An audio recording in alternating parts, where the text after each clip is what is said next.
super important video. We're going to be throwing the engine into the 86.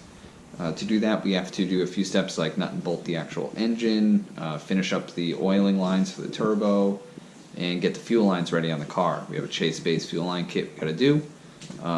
So yeah, let's start with the engine. We'll take another quick little look at it and make sure it's ready to go in. Okay, again, just disregard the entire mess that this room has become, but here she is.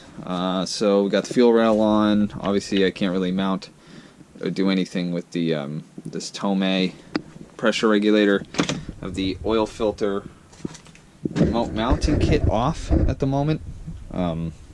Just because, as you can see, there's where it actually mounts to the block. Have it off for now just so it's not hanging around. I'm gonna wait to put that on until the engine's in. This way I can mount it to like the strut tower, something like that. What I will do, again, like I said, I'd have to nut and bolt everything. Everything's got to be checked, just to make sure it's all tight. I didn't forget anything. Nothing stupid like that. Make sure the turbo and the manifold are all tight. I plan to put it all in with all the manifolds on. Don't want to have to take anything off, put it back on. I got to check lines like this, because I know I just kind of hand tightened it to let the RTV set. So I definitely don't want to forget those. But I'm really pumped. I'm pumped that this is finally going in. We can start doing the wiring and all that annoying stuff. So let's get to it. Alright, so one thing that we've done, we still got to actually tighten this whole unit, but this oil return has been a big issue. Kind of been my struggle, is finding a company that's going to send me the right thing. So, as you can see, it's just a -10AN short braided line that we're going to put a rubber hose to. Then this little flange. Gasket that came with it's too small, which is really stupid, so that's another thing we have to do. Just got to make sure that this is nice and tight. I'm going to throw some thread sealant on the NPT portion of it so it doesn't leak. Trim the gasket a little bit. It's really just the holes that don't line up. And then bolt this on finally, so that'll be nice. Let's get that over with. So this thread sealant, ugh, if I can open it. You shouldn't need too much of it. But I like to get it in these big Permatex bottles. As long as you seal it, you'll have it for like ever. So I'll show you here. Just get a very small amount.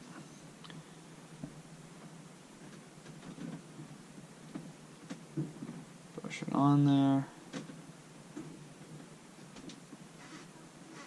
Shouldn't need any much more than that. You don't really want to glob it on. You don't want to use it like RTV, really. Then the biggest part, sealing this. So, get it in.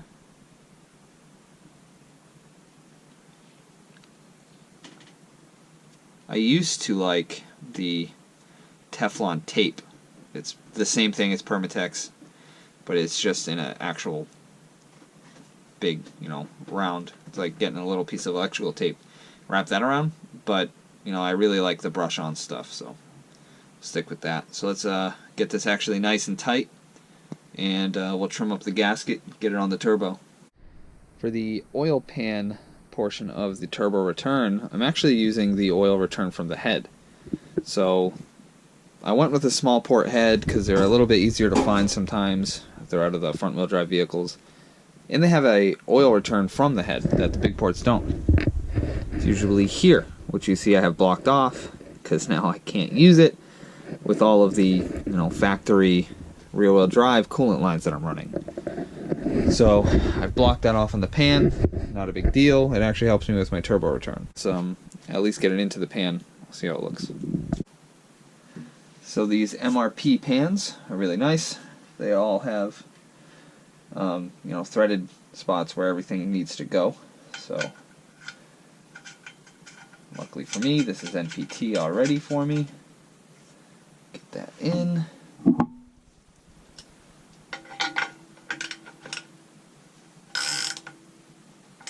Now, you don't want to crank down too much. MPT actually gets bigger as the threads go in to make it nice and snug.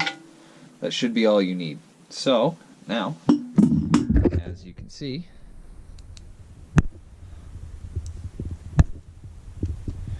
the oil drain from the bottom of the turbo, the threaded piece, into this barbed fitting. We'll now go onto there, we'll hose clamp it, and then we can finally tighten the actual dash 10 portions of that, and that'll be all sorted. So, oil return from the turbo is all set. This sticks out just a little bit, but honestly, like, it's only a little bit past where the engine mount is, so it's not going to touch anything. We're all set there. I just want to, like I said now, nut and bolt everything, like the engine mount bolts, everything. I want to tighten those AN fittings here, because those are just hand tight from the factory. Like I said, I want to get these, and literally just everything so that when I put it in, start it up for the first time, not leaking. I want to take this chase base thing off for now, this little fuel line, because I still don't really know how I want to route it. We'll get to that part when we actually start doing the fuel line portion. So after I nut and bolt the engine, we're just really going to tackle the fuel lines first, maybe some of the wiring. So that's all set for when we put the engine in. We can just hook everything up and hopefully get it started. I don't expect to get it started in this video. I want to get it in the car, but I at least want to get, you know, the fuel line situated. Maybe mount up the fuel pump. We'll talk about, you know, I got, you know, Deutschworks or Dietschworks, whatever you want to call it, pretty much for my whole fuel system. So we'll see. What I'm running for fuel injectors, I don't know if we've talked about it. These are actually modified 7M GTE injectors. These ones, I believe, are rated for 700 cc's, so should be plenty for the horsepower I'm trying to make. But anyways, I'm getting off topic. Let's make sure everything's snug on the engine, and we'll start working on the fuel lines. First casualty of the day. Can't really see it on the camera, but we've actually stripped the threads on our turbo feed banjo bolt, which sucks, because this one has the oil restrictor on the inside. Luckily, on the inside of our turbo, that should restrict a lot. So I do have another banjo bolt that came with this line that just doesn't have that little pinhole restrictor in it. So hopefully, at least for the time being, that teeny little dinky restrictor that's internal in the turbo will do it. So let's throw that on. Then I actually want to see what it looks like with the oil filter relocation on it. Make sure it's at least going to go out to the strut tower, which it looks like it should, but I at least want to see it and get kind of a visual. So let's get that other banjo bolt and hopefully fix a potential big deal. Finally, banjo fitting is stripped. It won't tighten any more than this, so luckily I could just get a banjo bolt from parts store. They're still open. It's not the biggest deal in the world, but it's kind of frustrating. But whatever. But I did mock up the remote mount kit.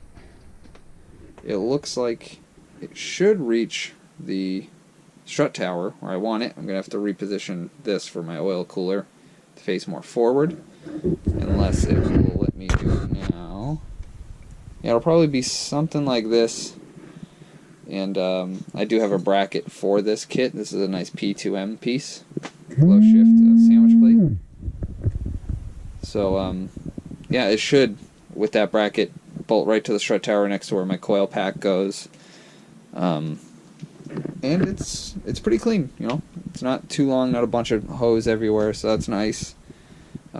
Just kind of got to figure out that banjo bolt situation, and then get another silicone line, because I had to clock this turbo pretty much like 180 degrees from what it came with, because this is a T28, so it's typically, you know, SR20, and it's typically bottom mount, so everything kind of had to be reclocked. The center section had to be reclocked a bit, so but it is looking really nice. Like, look at this thing.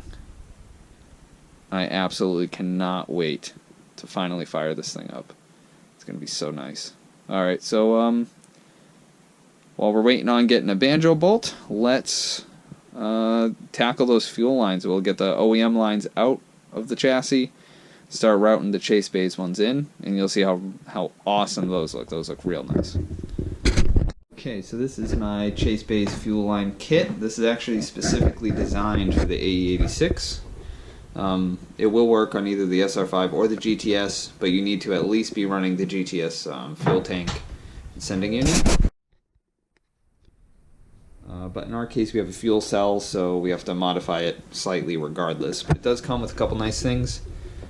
Fuel filter, a couple different fittings. These are nice. They're all -6 AN fittings. These are just to connect everything. A couple different lines. A little short piece with a couple 90s here. We have the main high pressure line here. It's got the -6 on each end. That's a little bit longer. And this is the return. We know this because it just has a clamp on one side that I just ripped off. But this doesn't need anything crazy for this side here because it's meant to just simply clamp to the return line going back to the OEM fuel tank. So we will utilize that. But yeah, it's a pretty simple kit. I just need to look at a few diagrams to see how they actually want it routed. I'll probably end up doing it my own way regardless, but let's go outside and at least take the OEM lines off. Then we'll see how this is all going to lay out. Okay, so there was a bunch of construction this morning. Kind of made filming impossible. I didn't want to lose any work time though, so I have unbolted all of the little C-clips that go to the frame for all my fuel lines. The one thing that makes it tricky is one brake line that goes to the rear here is in with all that, so I gotta make sure not to damage that. My goal is to cut these here, since I'm not gonna be reusing them at all. Cut them right here at this bend.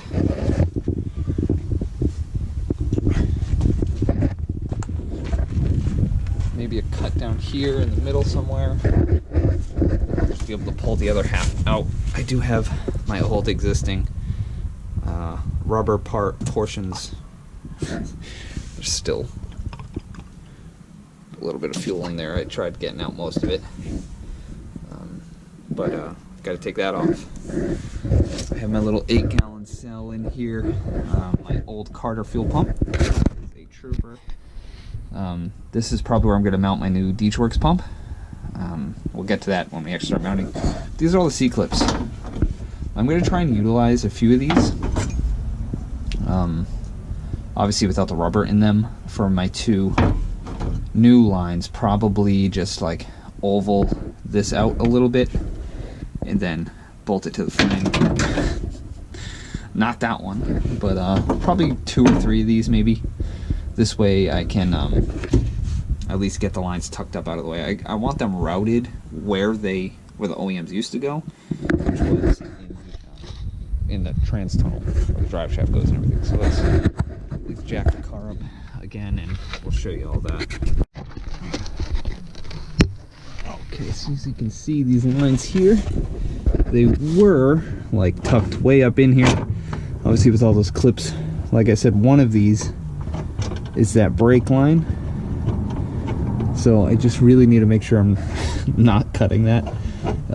That rear brake line is going to be somewhat deleted because I'm going to be running a Chase Bays hydro line to take care of my other issues I had.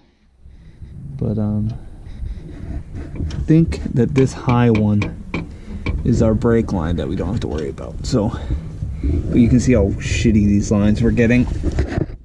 All that rust, so it's a good thing we're at this stage and Chase Bays will take care of us. So I'm gonna cut it at the front. I'm going to cut it somewhere here. You can see it runs over the center support bearing, which I really don't want to unbolt. So maybe right there as well. And then we should be able to maybe make one more cut, maybe at this bend or something. We can just take them all out, start routing our new lines. Okay, front portion of the fuel lines cut. I wanted to keep them in as long of pieces as possible so I can use them for my return. So now we got to move to the back. We might even just be able to pull them out at this point. I doubt it, but I'm gonna try. So I just have to make one more cut in each one of those and yank them out. Okay, that is all of the OEM crusty fuel lines gone, other than from the Carter pump, and then obviously the return and everything going to the cell. So I think the only other AN fittings I need are for these guys. I believe these are -8 on the actual cell itself. There's the piece I lost. Hook that back in there. So I need to at least undo these hose clamps, get these off, see exactly what I need to order. But I mean, for the most part, we are all done with the OEM lines. Mock the lines up. I have the pump where I think it's gonna go, at least for now. Like I said, I kind of want it where the Carter pump was. So I'm just gonna put it here for now. It's not bolted in, it's just in like the brackets. I got the -6 fittings in there. Got my box of hose. Then the Tomei pressure regulator is kind of in the neighborhood of where it's gonna be. Again, I might mount it in this pre-threaded hole, which is kind of low, out of the way, hidden, but I kind of want it to be where I can easily adjust it. So I'm going to start running line. I'm going to start at the regulator where the feed would go in. Actually, that would be the return line. And then we'll see. The main portion of the return line, which is the chase base part, coming out of the regulator.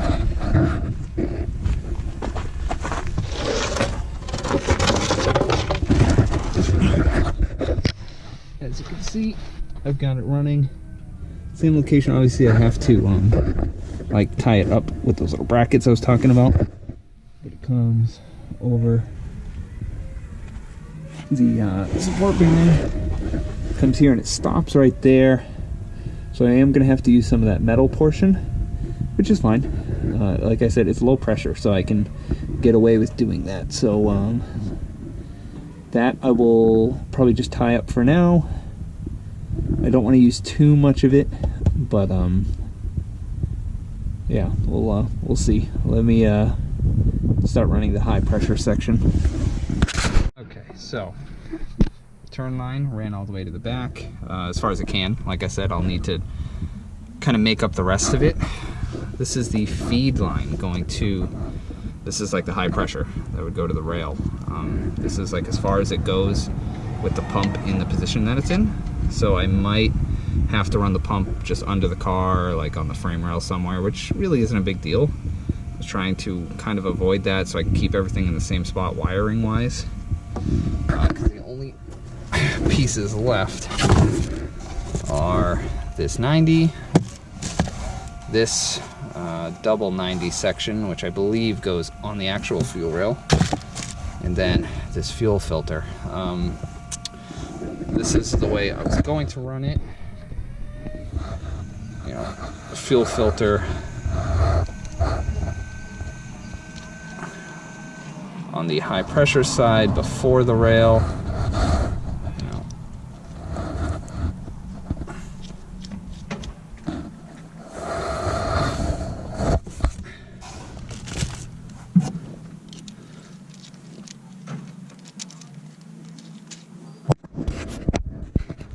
This 90.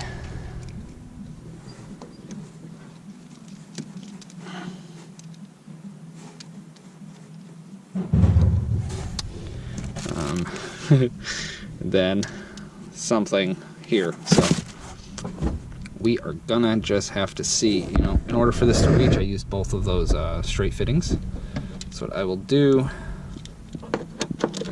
meantime, just have this all hanging out and see exactly how we're gonna do things here. Okay, so we got the engine out of its crypt. So we're gonna put the engine mounts on. Pretty much get everything ready for it to go into the actual chassis. We're at that point now. Finally, I had to take the intake manifold off to get it through the door, unfortunately, but what we'll do is we'll just get these gone, get these on, and we'll get it outside, which is the next fun part. because we have this lip to get the engine out. So that's always fun to do with this. So we'll do this, get the clutch on, we'll get everything on, and then we'll get it outside and we'll go from there.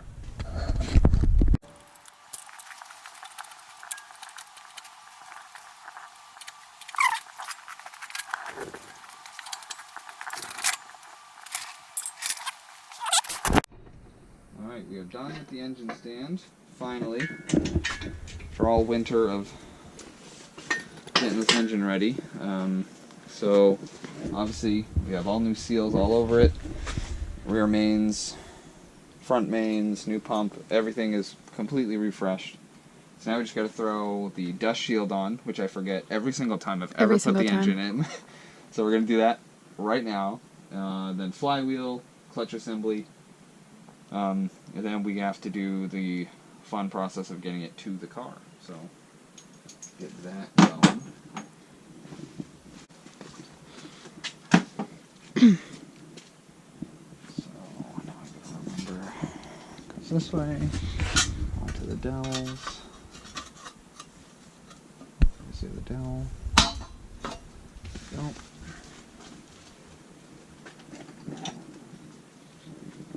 I'm pretty unorganized, but recently I've been keeping all the bolts for certain things in certain magnetic trays and then dropping them forever.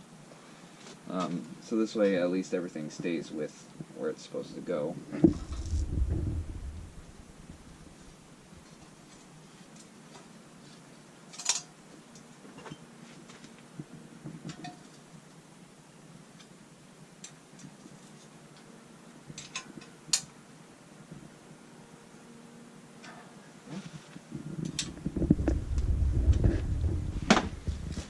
Flywheel, which I did not get resurfaced, and I did not resurface myself, mainly because I forgot.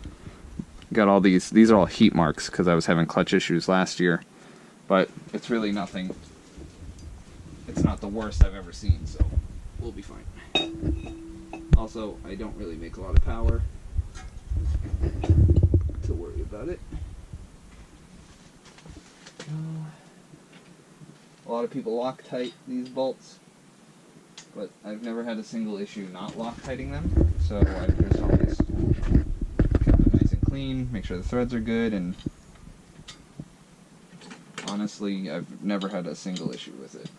Our dust shield, flywheel's on, obviously we got our clutch tools so you can keep everything aligned, which goes right into the pilot bearing. I did use an Exidy clutch last year, it's like an OEM one, but they couldn't or wouldn't ship one out to me this year, and they wouldn't give me an actual reason why. So I just went with the dust shield I was using last year. It's still got plenty of life in it. I'm not terribly worried about it, and it's not the biggest job in the world to replace it. It's just dirty. But I went with an XTD Stage 2 disc because I haven't really heard anything bad about them, and I've used them before, so...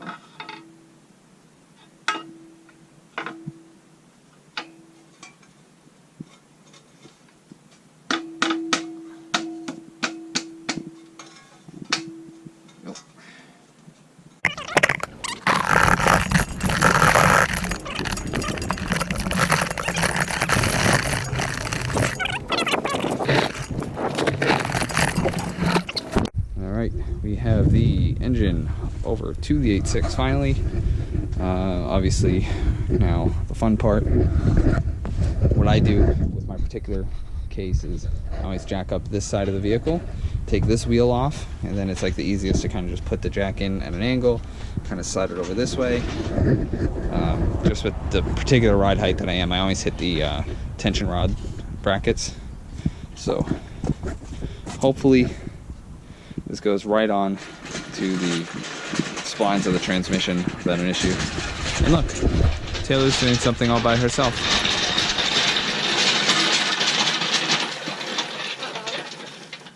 You could help. No, it looks like you got it under control. You wanted your engine here, right? No.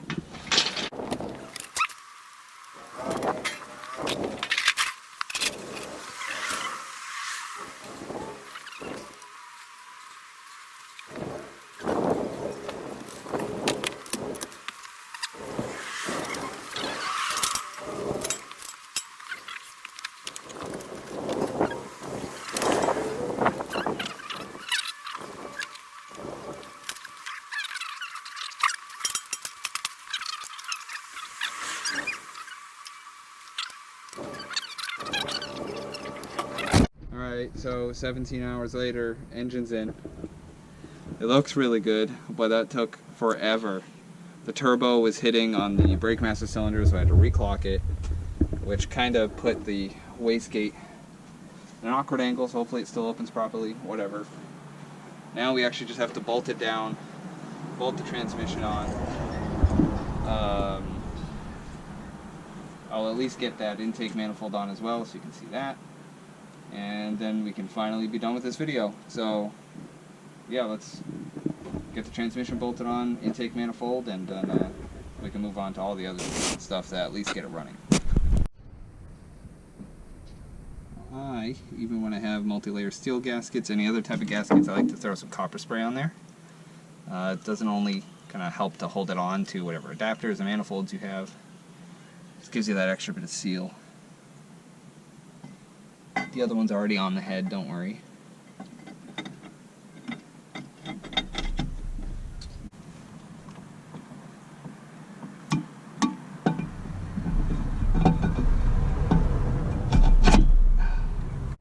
Manifold's on, rails on. Obviously, I'm waiting for a few lines for the fuel lines, a few fittings. Engine mount's bolted in. So the last thing for this video is I want to get this remote mount oil filter on, see if this feed line is going to be enough. Like I said, I kind of wanted it here, and that's where it sat, what it looked like where it sat,